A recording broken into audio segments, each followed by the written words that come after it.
میں سوچتی ہوں کاش کربلا کے میدان میں بارش ہو جاتی تو شاید حسین کے بچے پیاسے نہ بلبلاتے، شاید علی اصغر کا گلا تیر سے پہلے پانی سے تر ہو جاتا، شاید سکینہ کے لبوں پر پانی کی ایک بوند آ جاتی۔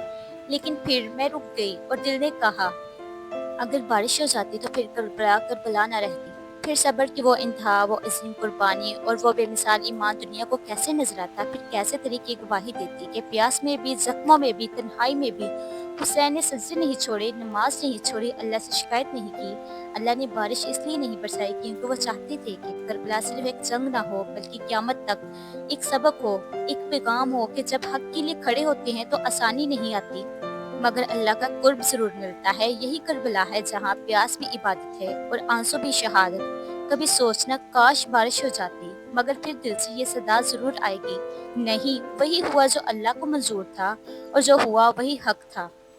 اگر آپ کو یہ میری ویڈیو پسند آئی ہو تو برائے مہربانی میری ویڈیو کو لائک کریں اور میرے چینل کو سبسکرائب کریں۔ اللہ آپ کو دنیا اور آخرت کی بھلائیاں عطا فرمائے، آمین ثم آمین۔